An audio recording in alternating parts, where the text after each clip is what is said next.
Emma Hayes adjusted her tactical vest for the third time that hour, a nervous habit she had developed since arriving at the Celestial Palace 3 weeks ago.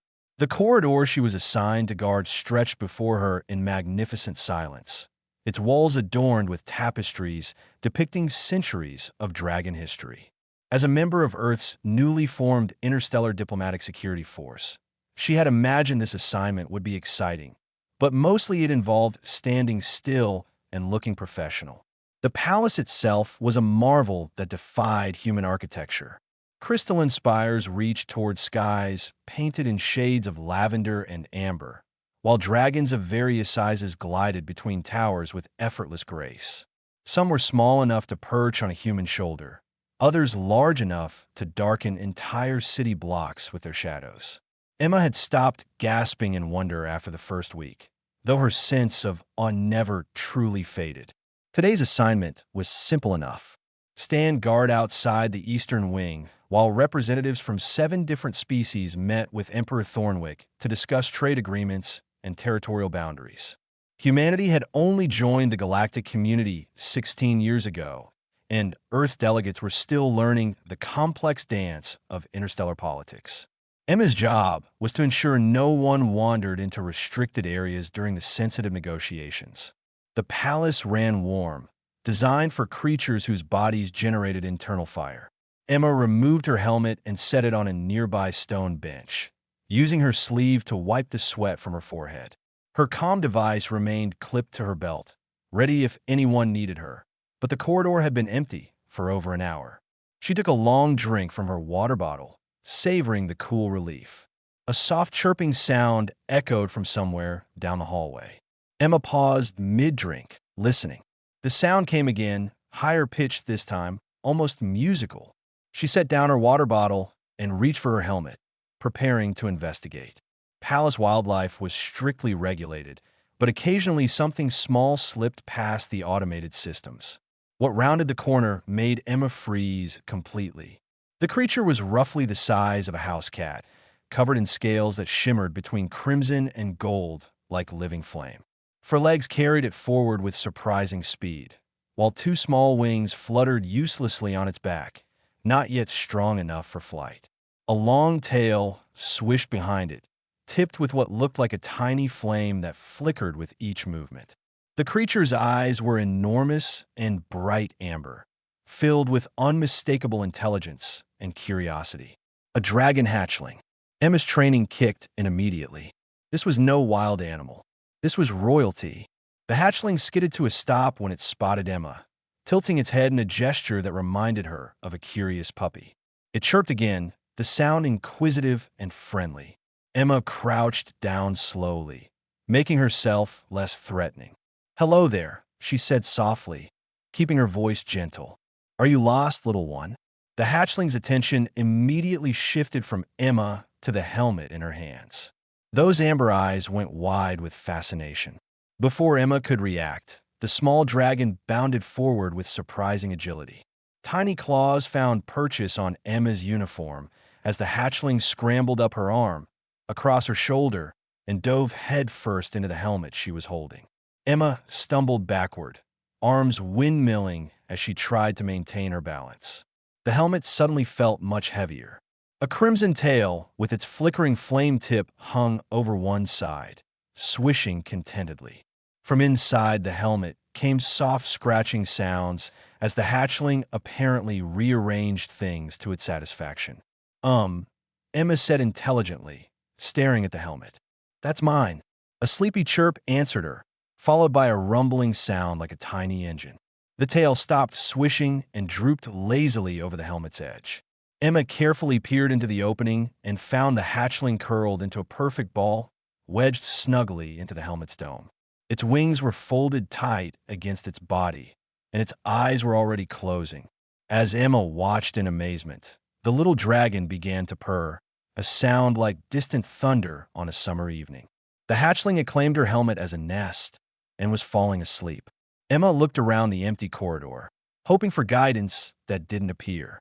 Her training had covered many scenarios: active shooter situations, diplomatic incidents, medical emergencies, and even first contact protocols.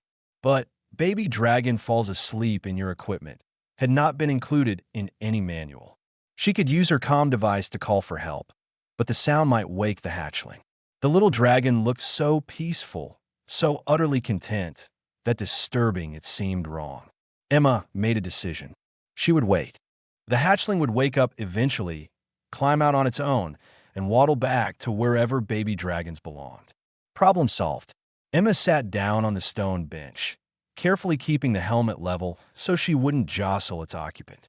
The hatchling shifted slightly, making a small sound of contentment, and settled deeper into sleep. 20 minutes passed. The hatchling snored softly, tiny puffs of smoke escaping with each breath. Emma's arms began to ache from holding the helmet steady, but she didn't dare move. She studied the sleeping dragon with growing fascination. Its scales caught the light beautifully, each one perfect and gem-like. The little flame at the tip of its tail had dimmed to a soft glow, pulsing gently like a heartbeat. Then the alarm started. Not loud, thankfully. The dragon nobility preferred subtle alerts to blaring sirens. But a low, urgent chiming filled the palace, emanating from hidden speakers throughout the building. Emma's comm device crackled to life. All personnel, this is High Steward Camden. Princess Solara has gone missing from the royal nursery. All sections initiate immediate search protocols. The princess is approximately 2 months old, crimson and gold scales. Last seen wearing a collar bearing the imperial seal. Report any sightings immediately. Emma's eyes dropped to the sleeping hatchling in her helmet. She noticed for the first time the delicate golden collar around its neck, engraved with symbols she couldn't read but recognized as important. Her stomach dropped. "Oh no," she whispered. The hatchling stirred at the sound of her voice, making an unhappy chirp. One small claw flexed, gripping the helmet's padding more tightly, as if sensing Emma's distress. The purring sound grew louder, almost reassuring. Emma sat frozen on her bench, holding Emperor Thornwick's missing daughter while the entire palace mobilized to find her. She reached slowly for her comm device, then hesitated. If she called in now, guards would come running. There would be noise, commotion, people trying to grab the princess. The hatchling would wake up frightened and confused. Emma thought about her younger sister back on Earth, about how she would scream when woken suddenly from naps as a toddler. Was a dragon hatchling really so different? She pulled her hand away from the comm device and powered it off. The search teams would find her eventually. The palace guards were thorough and systematic. They would check every corridor, every room. It was only a matter of time. Meanwhile, Princess Solara could sleep safely, undisturbed, protected. Footsteps echoed in the distance, accompanied by voices calling the princess's name. They were searching methodically, getting closer. Emma adjusted her grip on the helmet and settled in to wait. She had protected many things in her career as a security officer, but never anything quite like this. Princess Solara snored peacefully, completely unaware that her nap was causing a palace-wide emergency. Her tail twitched once in her sleep, the flame tip brightening briefly before dimming again. The purring continued, steady and content. "Just a few more minutes," Emma whispered to the sleeping hatchling. "Then we'll get you home." The first person to find Emma was not a palace guard. Lieutenant James Foster, her partner from the human security team, nearly walked past her entirely before doing a double take. "Emma." James stopped mid-stride, staring. "Why are you sitting on the floor, cradling your helmet like it contains the crown jewels?" "Sure," Emma whispered urgently, gesturing toward the helmet. "She's sleeping." James stepped closer, confusion written across his face. Then he saw the crimson tail with its flickering flame tip draped over the helmet's edge, and his eyes widened to the size of dinner plates. "Is that what I think it is?" His voice dropped to match Emma's whisper. "If you think it's the missing princess, then yes." Emma shifted her position carefully, trying to ease the growing cramp in her left arm without disturbing her passenger. "Emma, they're tearing the palace apart looking for her." James glanced down the corridor, where distant voices could still be heard calling Princess Solara's name. "The Emperor himself is searching. Why didn't you call it in?" James stepped closer, confusion written across his face. Then he saw the crimson tail with its flickering flame tip draped over the helmet's edge, and his eyes widened to the size of dinner plates. "Is that what I think it is?" His voice dropped to match Emma's whisper. "If you think it's a missing princess, then yes." Emma shifted her position carefully, trying to ease the growing cramp in her left arm without disturbing her passenger. "Emma, they're tearing the palace apart looking for her." James glanced down the corridor where distant voices could still be heard calling Princess Solara's name. "The Emperor himself is searching." "Why didn't you call it in?" "Because she's comfortable," Emma said simply. "She feels safe. If I call in a bunch of guards and they come stomping down here, making noise, she'll wake up scared." "Have you ever dealt with a frightened toddler?" "She's not a toddler. She's a dragon." Same principle applies to naps, apparently. Emma tilted the helmet slightly so James could see inside. Princess Solara was curled into a perfect ball, her breathing slow and peaceful. Tiny wisps of smoke escaped her nostrils with each exhale. "Look at her. She's so peaceful." It felt wrong to disturb her. James rubbed his face with both hands, a gesture Emma recognized as his processing something ridiculous expression. "This is insane. You know this is insane, right?" "Completely insane," Emma agreed. "But I'm already here. She's already asleep, and the search teams are being systematic. They'll reach this corridor soon anyway." As if summoned by her words, footsteps thundered in the adjacent hallway. Multiple footsteps moving quickly. James straightened immediately. "I should go intercept them," he said. "Give them a heads up about the situation before they burst in here and wake her." "Good idea." James hurried toward the sound of approaching guards, leaving Emma alone with the princess once more. She could hear James's voice echoing down the hallway, too distant to make out individual words. The footsteps stopped abruptly. A moment of silence followed, then the footsteps resumed, slower and more measured this time. High Steward Camden appeared first. He was a member of the Korvax species, tall and slender with blue-gray skin and large black eyes that seemed to absorb all available light. He wore elaborate robes that marked him as senior palace staff, and his expression cycled rapidly through relief, confusion, and suspicion. "Security Officer Hayes," Camden said, his voice cool and formal. "You have located Princess Solara." "Yes, sir," Emma replied quietly. "She's sleeping." "I can see that." Camden moved closer, his movements careful. Behind him came 4 dragon guards, each one large enough to fill the corridor. Their scales ranged from deep green to midnight blue, and all of them watched Emma with varying degrees of suspicion. "How did the princess come to be in your possession?" "She kind of possessed herself," Emma explained, keeping her voice low to avoid waking Solara. "I was on duty here, took my helmet off for a moment, and she came running around the corner. Before I could react, she climbed into the helmet and fell asleep. By the time I realized who she was already out." One of the guards, a dragon with forest green scales, snorted smoke from his nostrils. "And you did not immediately report this discovery?"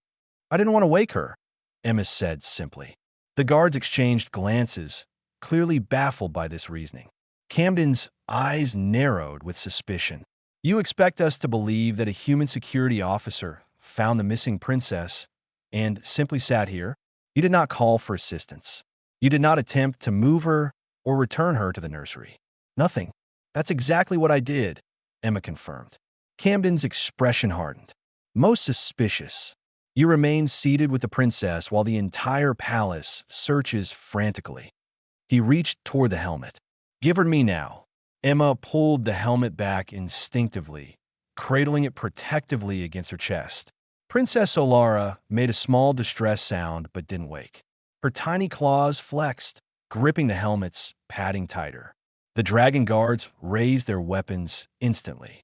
Energy rifles charged with a high-pitched whine, all pointed directly at Emma's head. James jumped between them, hands raised. Wait. Nobody shoot anybody." His voice was urgent but controlled. "She's just trying not to jostle the princess. She's not refusing to cooperate."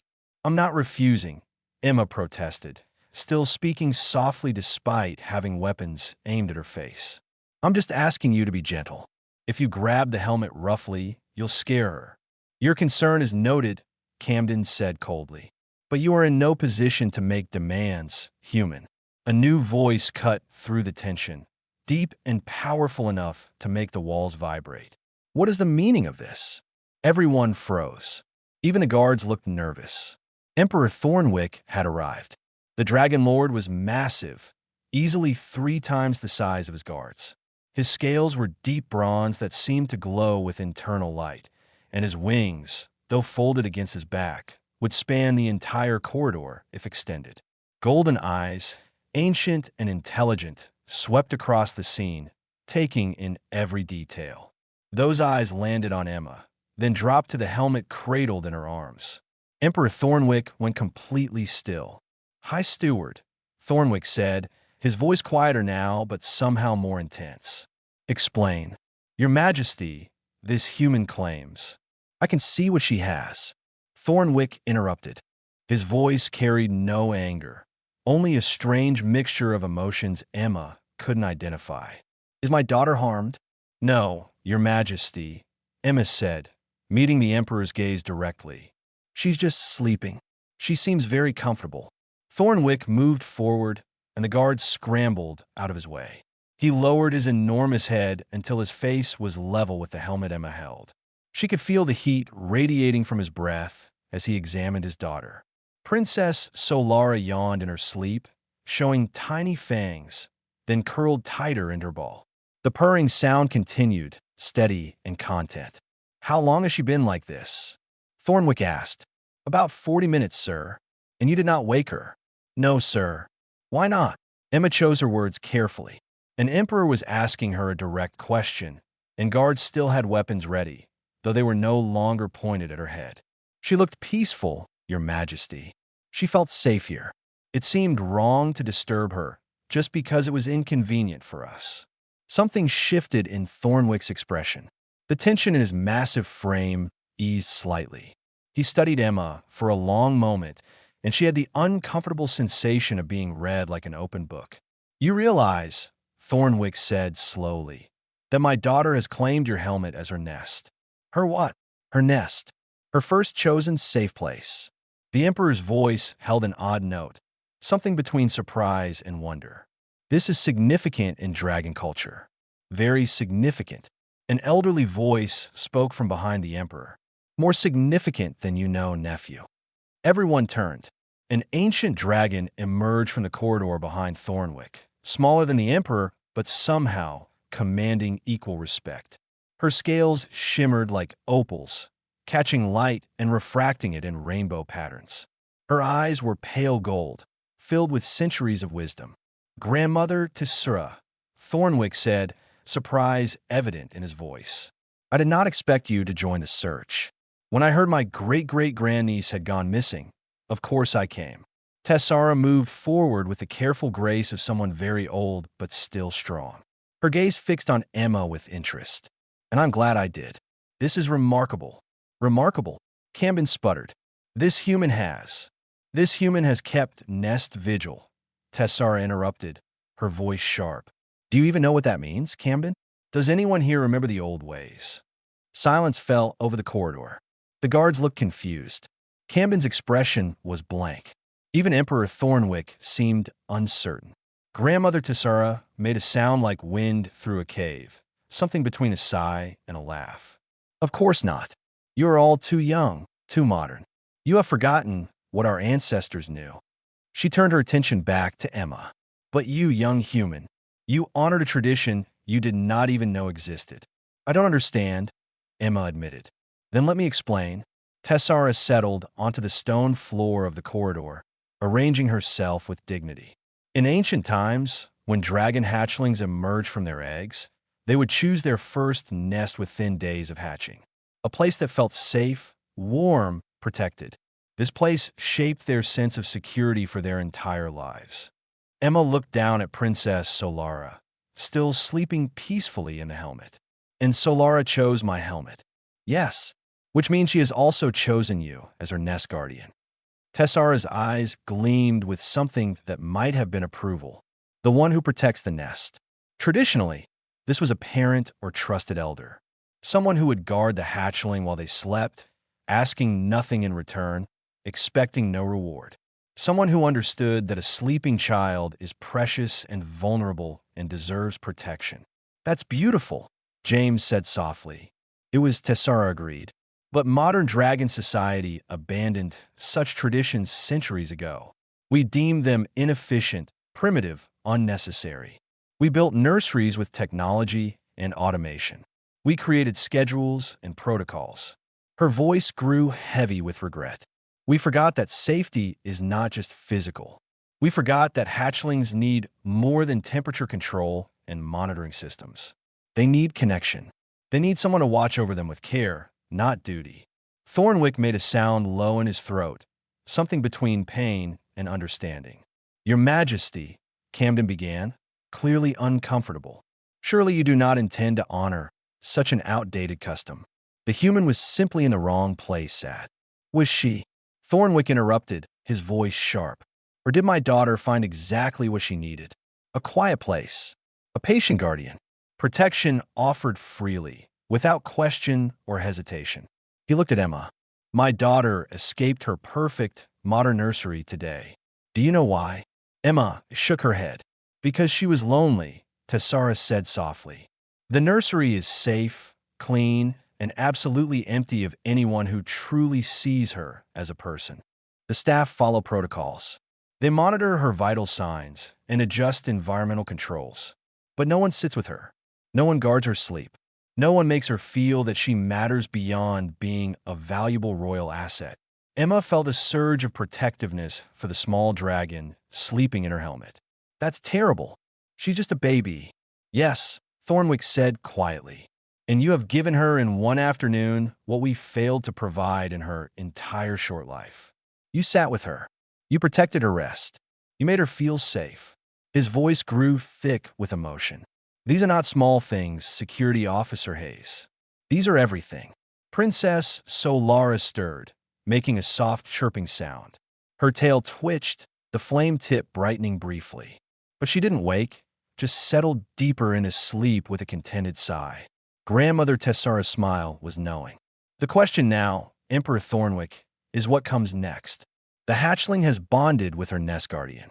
Will you honor this bond, or will you force a separation that could cause harm? Thornwick was quiet for a long moment, his golden eyes fixed on his sleeping daughter. I have a proposal, he finally said. Emperor Thornwick's proposal was both simple and revolutionary. Emma would remain at the palace as Princess Solara's official guardian, not as a servant or staff member, but as a recognized position within the royal household.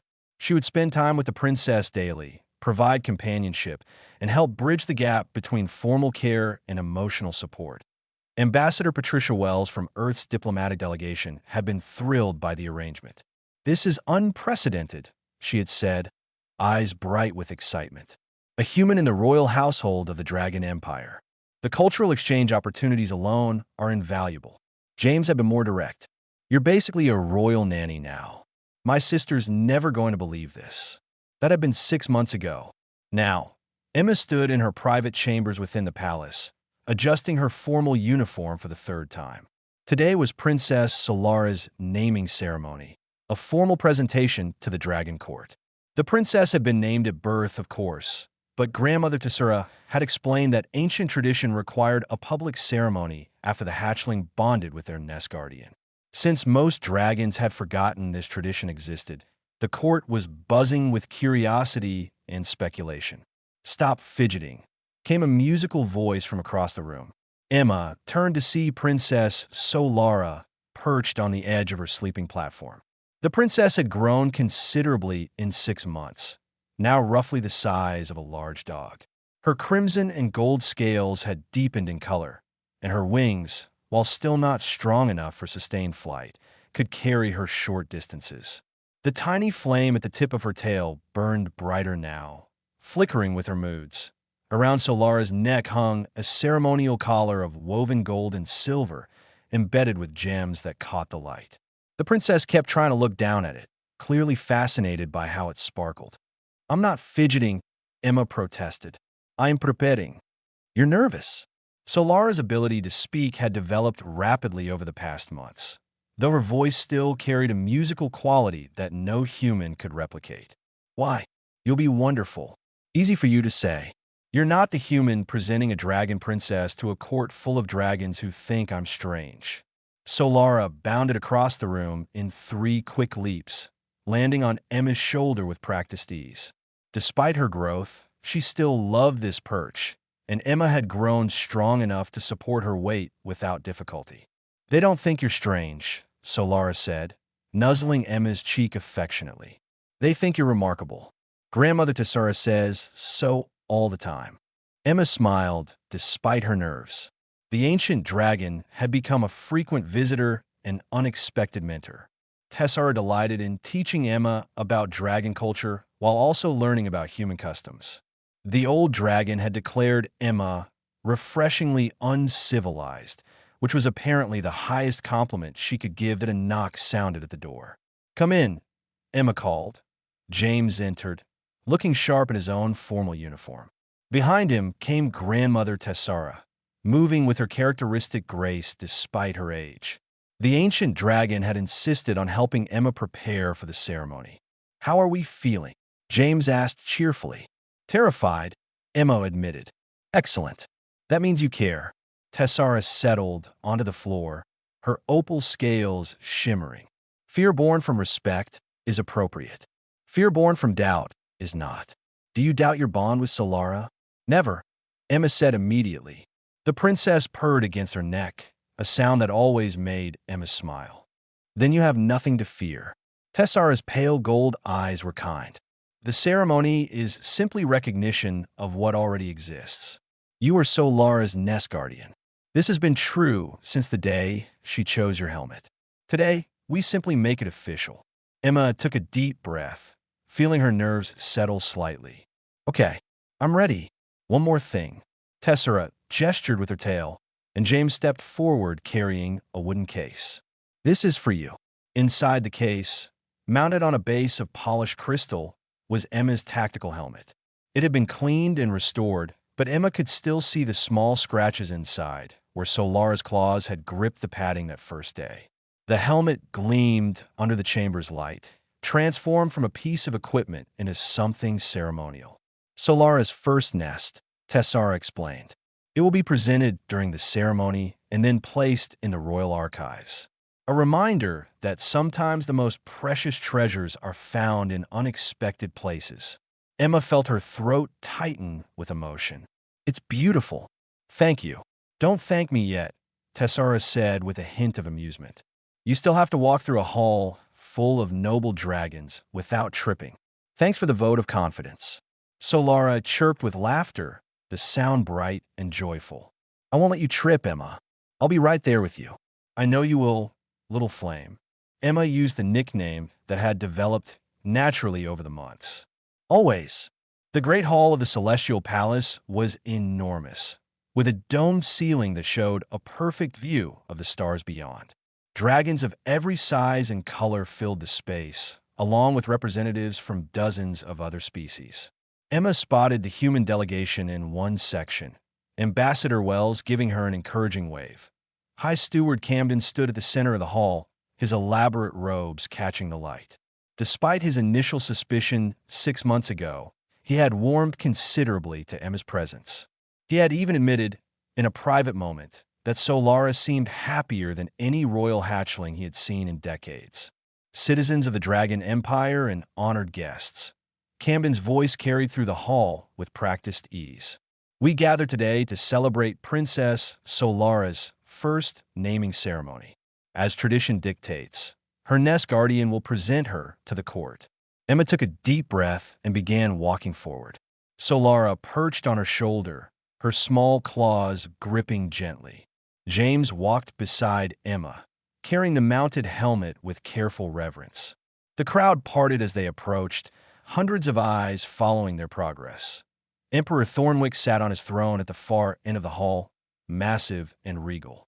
But when his golden eyes found his daughter, they softened with unmistakable love.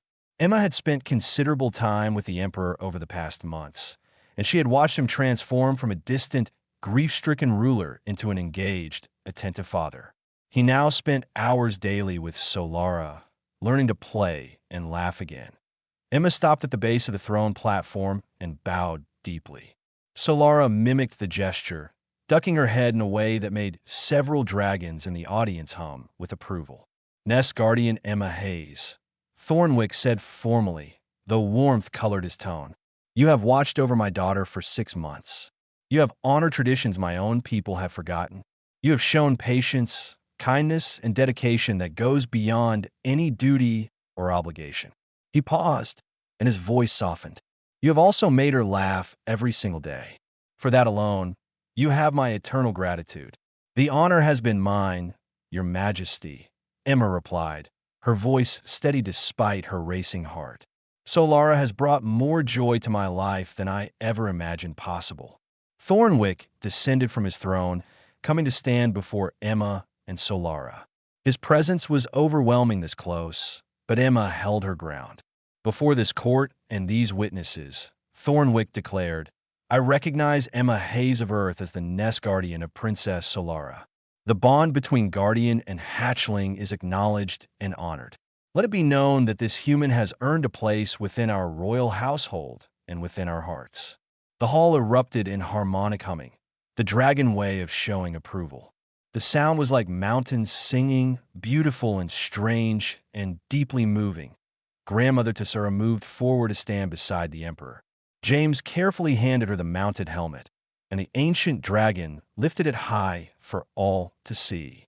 This is Princess Solara's first nest, Tessera announced, her voice carrying despite her age.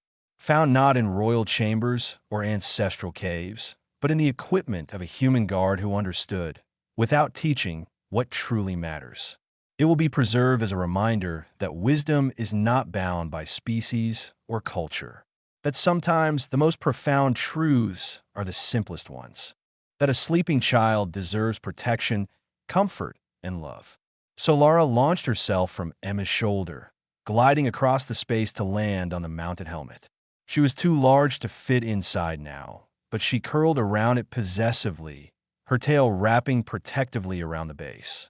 The purring sound that had started 6 months ago filled the hall, amplified by the acoustics until everyone could hear it.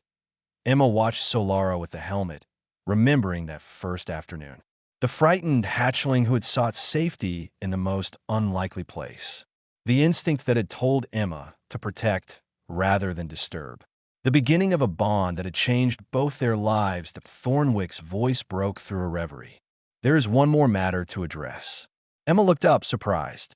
This wasn't part of the ceremony as Tessera had explained it. Princess Solara is my only heir, Thornwick continued, his words measured and deliberate. When she reaches maturity, she will take her place as ruler of the Dragon Empire. This is many years away, but preparation must begin now. He looked directly at Emma. I would ask that you continue as her guardian, not just through childhood, but into adolescence and beyond.